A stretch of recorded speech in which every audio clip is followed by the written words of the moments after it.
जब भी कहीं पर घटना होती है, मेवात में कोई घटना हो रही है या अभी तक वहाँ घटना नहीं हुई थी, वहाँ पर दिखाया जा रहा है वहाँ पर मुस्लिम बहुल एरिया हो गया है, अब हिंदुओं को जागना होगा, मुसलमानों के खिलाफ ये करना होगा, वो करना होगा। यहाँ पर बैठ करके हम इस तरह के बयानात दे देंगे। हमारे क्षेत्र से भी बहुत सारे लोग इस तरह के फेसबुक पर बयानात देते थे, मैं भी देखता था। इस झगड़े से पहले भी इस तरह की चीज़ें सामने आती थी, लेकिन जब वहाँ पर झगड़ा हुआ तो जो बयानात देते थे ये करना चाहिए, इकट्ठा हो जाना चाहिए, इकट्ठा होकर वहाँ गए क्या, है ना। जो यहाँ पर लड़ रहे थे कि हम गुज्जर हैं, हम इतने बहादुर हैं, हम करनी सेना हैं, हम फलाना सेना हैं, हम गुज्जर वीर सेना हैं वगैरह वगैरह, वो सेनाएं वहाँ पर गई क्या? या फिर आपके दूसरे जो क्षत्रिय कौम बनते हैं वो वहाँ पर गए क्या? जब झगड़ा होता है ना तो झगड़े में स्थानीय लोग मरते हैं। और ये जो फेसबुक और व्हाट्सएप पर हम जैसे लोगों को भी गाली देने वाले मिल जाएंगे ना कि देखो ये किस तरह की बात कर रहा है, ये दोगला इंसान है, इत्यादि इत्यादि। ये जो इस तरह की बात करने वाले हैं, जब झगड़ा होता है तो कहीं ना कहीं ये गुम हो जाते हैं। मेरा कहने का मतलब यह है कि यदि आपको अपने धर्म को बढ़ाना है तो बढ़ाइएगा भाई, उसके बहुत सारे तरीके हैं, लेकिन लोगों को भड़का करके लोगों को मरवाने में कोई समझदारी नहीं होगी। मैंने देखा है कि उस झगड़े से पहले जो एक दल विशेष के नेता बनते थे कि हम इस तरह से हिंदुओं के रक्षक हैं इत्यादि, वो कुछ भाषण दे रहे थे और बाद में जब वो झगड़ा हो गया तो रोते हुए भी उनकी वीडियो जारी हुई हैं। अब वो बहादुरी कहाँ चली गई है भाई? मूल बात क्या होती है, जिनके घर का बेटा मर गया उनकी दुनिया उजड़ जाती है। उन्हें फ़र्क नहीं पड़ता कि लोग 1000 मरे हैं या एक मरा है, उनके लिए तो दुनिया उजड़ गई जिनके घर का एक बेटा, एक चिराग चला गया है। तो भाई इस तरह के खून खराबे से हमें बचना होगा। हाँ, जब बात ऐसी हो जाए कि किसी धर्म पर जानबूझकर कोई टारगेट कर रहा हो तो उसके खिलाफ हथियार भी उठाना पड़ेगा, उसके खिलाफ लड़ना भी पड़ेगा। लेकिन निरर्थक झगड़े को बढ़ाने वाला या दंगे को बढ़ाने वाला कोई भी आदमी सही नहीं हो सकता है और इसके परिणाम सही नहीं होंगे। ना ही इससे धर्म बढ़ता है, ना इससे हिंदू का भला है, ना मुसलमान का भला है। जब बात झगड़े की आती है तो वहाँ के स्थानीय लोगों को भुगतना पड़ता है। जो वहाँ पर स्थानीय लोग ज़्यादा संख्या में ज़्यादा एकत्रित होंगे वो थोड़े से विजयी हो जाएंगे, भारी हो जाएंगे। जो वहाँ पर कम पड़ जाएंगे तो बाहर से कोई बचाने वाला नहीं आया, आने वाला कुछ इक्का दुक्का लोग आएंगे उदाहरण के लिए, लेकिन ज़्यादातर नहीं होते हैं। इसलिए आप सोच समझ करके काम करें। अभी मैं एक सोशल मीडिया पर वीडियो देख रहा था, वहाँ पर लिखा हुआ था, बड़े गर्व के साथ में लिख रखा था किसी ने कि मेरा देश बदल रहा है। हो क्या रहा था, एक मुसलमान एक ट्रेन की ऊपर वाली बर्थ पर नमाज पढ़ रहा था, नमाज अता कर रहा था। नीचे उसी समय बहुत सारे लड़के मिलकर के ऊंचे स्वर में हनुमान चालीसा पढ़ रहे थे और इस पर गर्व महसूस कर रहे थे लोग बाग।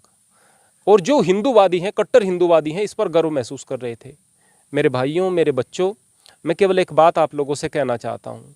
आप हनुमान चालीसा भी पढ़ो, आप कुछ भी पढ़ो, कोई दिक्कत की बात नहीं। और आप मुसलमान का विरोध भी करो जब वह नंगापन फैला रहा हो, जब वह सब्जियों पर थूक रहा हो, जब वह जीवों की हत्या कर रहा हो, उसको भी आप बुरा कहो, कोई दिक्कत की बात नहीं। लेकिन जब वह इबादत कर रहा है, जिस अल्लाह के सामने वह झुक रहा है, जिस अपने आराध्य को वो मान रहा है, अब उसमें आप उसको ध्यान लगा लेने दीजिएगा ना। आप 5 मिनट रुक करके 4 बार हनुमान चालीसा पढ़ते, एक बार की बजाय 10 बार हनुमान चालीसा पढ़ते तो बहुत अच्छी बात होती। और प्रत्येक रेल में इस तरह का माहौल दिखना चाहिए कि आपका टाइम हो जाए हनुमान चालीसा पढ़ने का या कुछ और जो भी आपकी पूजा पद्धति है, प्रत्येक ट्रेन में दिखाई दे, प्रत्येक स्थान पर दिखाई दे, उस समय आपको वो हनुमान चालीसा पढ़ना है। तो फिर आपका धर्म भी बढ़ेगा, ऐसा भी लगेगा आप धार्मिक हो गए। लेकिन जब वह नमाज अदा कर रहा है उस वक्त ही आपको हनुमान चालीसा पढ़ रहा है, उसके बाद आप भूल जाएंगे, तो आपका भाव वहाँ जुड़ा हुआ ही नहीं है, परमात्मा से जुड़ा हुआ ही नहीं, आप एक छेड़ कर रहे हैं। ठीक इसी तरीके से जो ब्रजमंडल यात्रा या फिर अन्य यात्राओं के विषय में बात की जाए, आप जाइएगा बड़ी श्रद्धा के साथ में, अपने आराध्य का नाम लेते हुए जाइएगा।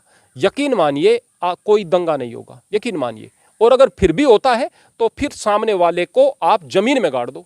आप इकट्ठा हो भाई, मरने से न डरो। अगर आप सही श्रद्धा के साथ में अपने इष्ट, अपने आराध्य की यात्रा निकालते और सामने वाला पथराव करता है तो फिर जीवन किस काम का है भाई? भगवान कृष्ण इसी चीज का तो उपदेश देते हैं कि या तो लड़ते हुए धर्म के लिए मर जाओ, या फिर अगर आप जीवित रहे तो यहाँ पर आप ऐश्वर्य का उपभोग करो, कोई दिक्कत की बात नहीं। आप अजर अमर है, आत्मा अजर अमर है, यही तो उपदेश देते हैं ना भगवान कृष्ण। तो उस समय सामने वाले का प्रतिकार करो। लेकिन जब आप ये कहते हुए निकलेंगे हम आ रहे हैं, हम तुम्हारे जीजा हैं, हम ये हैं, हम वो हैं, हमारा स्वागत करो। आप कहाँ के धार्मिक हैं भाई? आपकी क्या ईश्वर में आस्था है? क्या आपकी भगवान कृष्ण में आस्था है? क्या आपकी महादेव में आस्था है? नहीं भाई, आपकी मनसा ही झगड़े की है। जो आपकी मनसा थी वो हो गया, फिर आप रो क्यों रहे हो? जो मनसा थी वो हो गया। और इस बात को आपको पता होना चाहिए था कि आप हिंदू हैं ही नहीं, आप जाट हैं, आप गुज्जर हैं, आप राजपूत हैं, आप दलित हैं, आप सवर्ण हैं, आप हिंदू हैं ही नहीं। और मुसलमानों से भी कहना चाहूँगा कि आप लोग भी इस गुमान में न रहें कि आप मुसलमान हैं। आप बरेलवी हैं, आप वहाबी हैं, आप देवबंदी हैं, आप भी ऐसे ही हैं। एक वक्त में अगर एक स्थान पर कोई कौम अपने आप को थोड़ा विजेता पा लेती है, वो गुमान में न भर जाए, कल उनका भी वक्त उसी प्रकार का खड़ा हुआ है। इस तरह की चीज़ें होती चली जाएंगी। हम आपस में बटे हुए थे, बटे हुए रहेंगे। जब बटेंगे तो बटने के बहाने मिल जाएंगे, और जब जुड़ेंगे तो जुड़ने के बहाने मिल जाएंगे। मैं यह नहीं कहता कि आप सभी हिंदू मुसलमान एक हो सकते हैं, यकीनन नहीं हो सकते, यकीनन नहीं हो सकते। जो कहता है वो गलत कहता है, एक नहीं हो सकते। लेकिन ऐसा हो सकता है कि मुसलमान भाइयों, आप अपना तरीके से इबादत करो, हम अपने तरीके से करते हैं, आप करते चले जाइएगा। जो अपने धर्म को बढ़ाएगा उनकी संख्या बढ़ेगी, उन्हीं का वर्चस्व होगा। हाँ, एक बात जरूर मैं यहाँ पर कहना चाहूँगा, निश्चित रूप से कहना चाहूँगा, जब तक हिंदुत्व देश के अंदर है तब तक यहाँ पर डेमोक्रेसी है। जिस दिन यहाँ पर हिंदुओं को छोड़कर कोई भी मत ज़्यादा हो गया, उस वक्त यहाँ डेमोक्रेसी नहीं रहेगी। क्योंकि दुनिया में ऐसा कहीं नहीं है, केवल यहाँ पर ही ऐसा होता है कि हिंदुत्व के अंदर सारे के सारे धर्म समाहित हैं। हाँ, जब तक कि भारत का प्रजातंत्र है, जब तक यहाँ पर हिंदुत्व है, जब तक यहाँ पर सनातन है। हाँ, यह बात जरूर है कि सनातन इस तरह से गर्त में जाएगा जिस तरीके से आप लोग कर रहे हैं, जिस तरह से आप लोग छेड़ कर रहे हैं, जिस तरह से आप लड़ाई को अंजाम दे रहे हैं। देश पहले से भी ऐसा था, भगवान श्री राम के ज़माने में भी ऐसा ही था। बात करें अब से बहुत हज़ारों साल पहले की बात करेंगे, तब भी ही था। और अब महाभारत काल में बात करें तब भी ऐसा ही था, बुरे लोग तब भी थे, चीजें इसी प्रकार से होती थी। हाँ, इस बात का है कि आप विरोध करो, मैं हथियार उठाने से भी मना नहीं करता, लेकिन तब करो जब सामने वाला खामखा आपको परेशान कर रहा हो। निरर्थक दूसरे पर उंगली करने के लिए, अपना वर्चस्व दिखाने के लिए आप कोई काम करते हो, उसके प्रत्युत्तर में हिंसा भड़कती है, तो फिर उस हिंसा की जिम्मेदारी भी लेने वाले आप बनो। अब स्वामी जी, मैं मणिपुर की घटना पर आपसे कुछ सवाल करूंगा। जिस तरीके से सोशल मीडिया पर वीडियो वायरल हुआ और आपने देखा कि कुछ महिलाओं को नंगा घुमाया जा रहा है और किस तरीके से उनके साथ बदतमीजी की जा रही है, किस तरीके से दुर्व्यवहार किया जा रहा है, तो उस पर आप क्या कहेंगे? मैं आपको एक बात बता देना चाहूँ। सबसे पहले तो मैं उन अक्ल के अंधों और महामूर्खों से एक बात कहना चाहता हूँ जो मेरी बात के ऊपर फिर बयानात देना शुरू कर देंगे कि ये बीजेपी का दल्ला है, ये वो है, वो है। लेकिन जो सच बात है वो तो कहनी है भाई।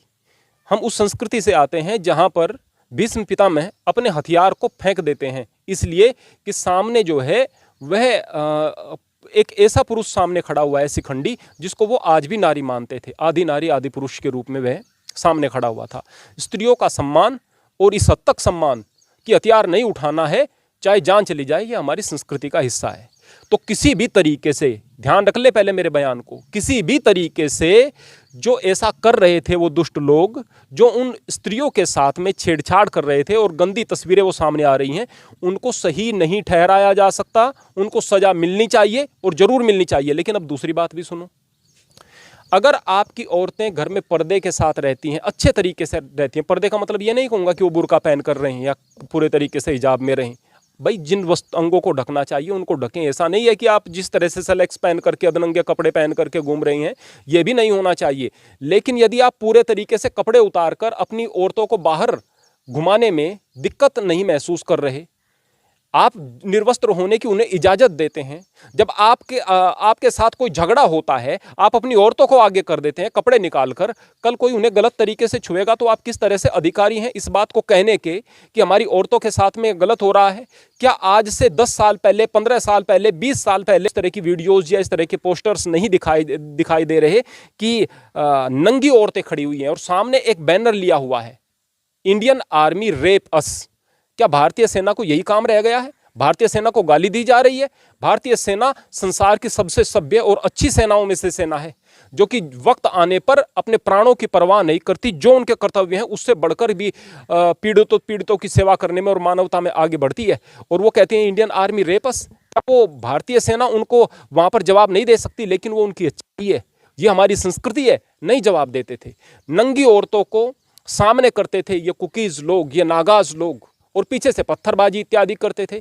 अब मामला उनका चाहे जो भी था, वहां पर जो भी था, वो आरक्षण को लेकर या जो भी मामला था, वहां पर जो झगड़ा था, उस झगड़े में भी इसी तरह की चीजें सामने आई। तो उपद्रवी लोग भी होंगे, भीड़ के अंदर तो बुरे लोग भी होते हैं, उपद्रवी लोग भी होंगे, बोले कि आओ हम आपको नंगा होना ही सिखाएंगे, है ना। इस तरह की चीजें भी तो सामने आती हैं। हम कहीं पर चिल्लाने लगें, किसी बात के दूसरे पक्ष को न देखें, जल्दबाजी किसी चीज पर बयान देने में करें, यह बात सही नहीं होती। मैं फिर से कहूंगा कि जिन्होंने ऐसा किया है वो दुष्ट हैं, वो गंदे हैं, उन्हें सजा मिलनी चाहिए और फांसी से बढ़कर सजा मिलनी चाहिए, तिल तिल कर मारा जाना चाहिए उन्हें। लेकिन इस बात को भी सोचना चाहिए कि जो ये परंपराएं हैं, जो ये गंदी परंपराएं हैं, ये कहां से आई? क्या ये हमारी संस्कृति का हिस्सा है? क्या ये हमारे धर्म का हिस्सा है? क्या हमारी संस्कृति इस तरह से नंगापन सिखाती है? ध्यान दो, कहीं ना कहीं वो ऐसी संस्कृति से तो नहीं है जहां पर यह नंगापन परोसा जा रहा है, जहां पर इस नंगेपन का समर्थन किया जा रहा है। तो हमें इन चीजों की तरफ निश्चित रूप से ध्यान देना होगा। दुष्टों को भी सजा मिले, लेकिन दूसरे पहलू को देखकर और उसको कहने की भी हिम्मत हमारे अंदर होनी चाहिए। और जहां पर समाज केवल कड़े शब्दों में निंदा करेगा मनमोहन सिंह की तरह से, तो फिर वहां पर इस तरह की घटनाएं होती रहेंगी। कड़े शब्दों में निंदा या सोशल मीडिया का रोष, यह कुछ भी काम नहीं आएगा। दोषी के खिलाफ जागरण समाज के अंदर होना चाहिए और यह समाज की जिम्मेदारी है कि वह अपने स्ट्रक्चर को बहुत बेहतर और मजबूत बना करके रखे। और यह बड़ों की जिम्मेदारी है कि अपने बच्चे यदि गलत चलते हैं तो उनके ऊपर उनका लठ और उनका डंडा पक्का हो, ताकि वो आवारगी की तरफ न जाएं। कहीं लड़ने की बात आती है ना, उस वक्त सबके बल और पराक्रम यहीं धरे के धरे रह जाते हैं। जब बाहर से थोड़े से आक्रमणकारी इस देश में आते थे, उनकी संख्या 1000-1200 होती थी और वो हमें हरा करके चले जाते थे। जब लड़ने मरने की बात आती है तो भी यहाँ पर पराक्रम कहीं दिखाई नहीं देता। और वैसे हमारे इतिहास में बहुत पराक्रम है, हमारी किताबों में बहुत पराक्रम है और हम पराक्रमी बहुत हैं। हम भाषणबाजी बयानबाजी बहुत देंगे और हम इतने बहादुर हैं कि हम सरकारी बसों को आग लगा देंगे, ट्रेन की पटरियां तोड़ देंगे और कभी आरक्षण के नाम पर इतना नुकसान देश को पहुंचा देंगे जितना अंग्रेज भी नहीं लूट पाए, इतना हम नुकसान पहुंचा देंगे। जब वो धरने पर बैठे थे तब उन्हें कहीं मरना नहीं पड़ रहा था। जब कहीं पर कोई काम इस तरह के होते थे, जब ट्रैक्टर चल रहे थे, जब करनी सेना कोई काम कर रही थी, जब गुर्जर सेना कोई काम कर रही थी, तो केवल इतिहास को लेकर बड़ी बड़ी बातें कर रहे थे, हम तुम्हें ये कर देंगे। जहां मरना पड़ता है ना, वहां पर भीड़ दिखाई नहीं देती है। होगी तो स्थानीय लोगों को दुख होगा। और मैं फिर कहूंगा कि जहां पर स्थानीय लोग ज्यादा संख्या में होंगे वहां पर वो जीत में हो जाएंगे। फिर झगड़ा होगा दूसरे स्थान पर, कहां पर? जहां हिंदू ज्यादा होंगे होगा, अगर आगे बढ़ेगी बात, जहां हिंदू ज्यादा होंगे, जहां मुसलमान कम होंगे।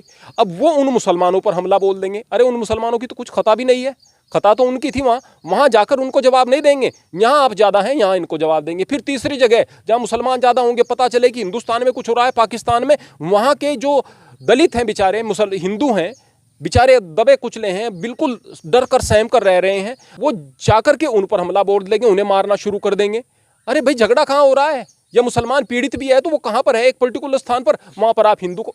ये जो चीजें हैं, ये बौद्धिक दिवालियेपन का नतीजा है। हम फिर से यही बात कहते हैं कि जहां पर झगड़ा होता है वहां के स्थानीय लोगों को भुगतना पड़ता है। बाहर की ये सेनाएं केवल उपद्रव के लिए, सरकारी संपत्ति को आग लगाने के लिए, तोड़फोड़ के लिए, जहां पर उन्हें लगता है कि हमें कोई नुकसान नहीं होगा, उस चीज के लिए। एक छोटी सी बात आखिर में बताना चाहूंगा। नाम फिल्म थी, बहुत पहले बचपन में देखी थी। वहां पर संजय दत्त का एक आखिरी सीन आता है, वहां पर कुछ लोग उसको मारने के लिए आते हैं और वो कहता है कि आप लोग मुझे आज मार दोगे, मुझे पता है मार दोगे, लेकिन मैं, जो मुझे मारेगा, मुझ पर पहला वार करेगा, उस एक आदमी को तो जरूर मार दूंगा। सभी एक दूसरे का मुंह देखने लगते हैं। थोड़ी देर के बाद में सन्नाटा छाता है, वो वापिस चले जाते हैं। कारण क्या? वो ज्यादा थे, वो उसे मार सकते थे, लेकिन जब दिखता है कि मारने का जो जवाब है वो मरना है, जब जान जाएगी, तो उस वक्त कोई सामने टिकता हुआ नजर नहीं आता। तो हकीकत की बात यह है कि ये जो कागजी शेर होते हैं ना, ये केवल देश को नुकसान पहुंचाने वाले ही हैं। जहां मरने वाली बात होती है वहां कोई नहीं होता है।